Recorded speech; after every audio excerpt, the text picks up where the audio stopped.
22 জানুয়ারি অযোধ্যার রাম মন্দিরের উদ্বোধন চলছে শেষ মুহূর্তের প্রস্তুতি। উদ্বোধনের আগে এক সপ্তাহ ধরে বিভিন্ন ধর্মীয় পুজো, আচার ও অনুষ্ঠান চলবে। সেই অনুষ্ঠানে দেশের প্রায় সমস্ত বিশিষ্ট ব্রাহ্মণই উপস্থিত থাকছেন। তৈরি হয়েছে দুটি আলাদা আলাদা মণ্ডপ। শাস্ত্রীয় ও বৈদিক পদ্ধতিতে পুজোর জন্য থাকছে 9টি যজ্ঞকুণ্ড। যজ্ঞকুণ্ডগুলি নির্মাণের ভার কাশীর বিশিষ্ট পণ্ডিত ও জ্যোতিষীদের উপরে।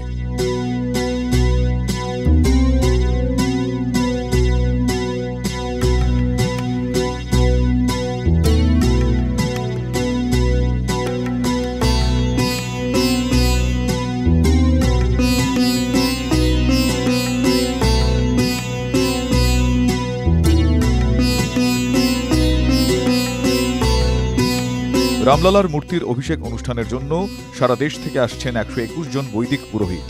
ধর্মীয় আচার পালনকারী বৈদিক ব্রাহ্মণরাও কাশী থেকে অযোধ্যায় পৌঁছেছেন। বিশিষ্ট আচার্যদের জন্য থাকছে চারদিকে 4টি কুণ্ড। রাম মন্দিরের সামনের দিকের মণ্ডপে তৈরি করা হয়েছে এই 4 কুণ্ড।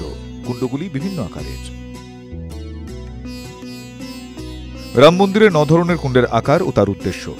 বৃত্তাকার কুণ্ড শান্তির জন্য,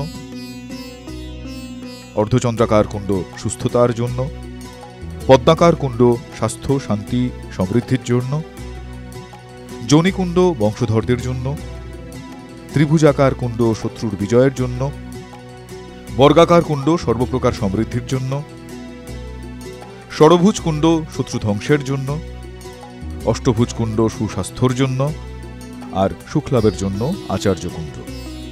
কুণ্ড নির্মাণে দৈর্ঘ্য, প্রস্থ, উচ্চতা ও গভীরতার বিশেষ গুরুত্ব আছে। শাস্ত্রীয় রীতি মেনে 8 দিকে 8টি কুণ্ড তৈরি হচ্ছে।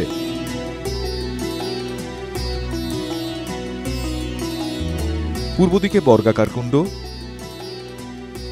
দক্ষিণ পূর্বে যোনিকুণ্ড, দক্ষিণে থাকছে অর্ধচন্দ্রাকার কুণ্ড, পশ্চিমে ত্রিভুজাকার ও বৃত্তাকার কুণ্ড, উত্তর পশ্চিমে ষড়ভুজ কুণ্ড, উত্তরে পদ্মাকার কুণ্ড অষ্টভুজ কুণ্ড, ঈশানে আচার্য কুণ্ড, ঈশান ও পূর্বে আচার্য কুণ্ড। এখন অপেক্ষা রামের অভিষেকের পবিত্র হোমাগ্নিতে কুণ্ডগুলি জ্বলে ওঠার। TV9 Bangla digital.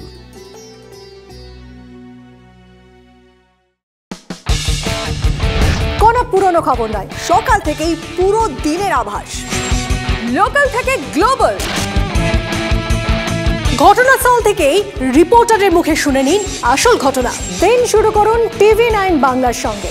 সকালে প্রথম ব্রেকিং অ্যাট 7, সকাল 7টায়, সকাল 8টায় দেখুন 8 reporter 8 exclusive. News express at 9 দেখুন সকাল 9টায়। 10 খবর 10 রিপোর্টার অন দ্য স্পট সকাল 10টায়। লোকাল টু গ্লোবাল অ্যাট 11 দেখুন সকাল 11টায়। দেখুন morning super prime time TV9 বাংলায়। TV9 বাংলা না দেখলেই নয়।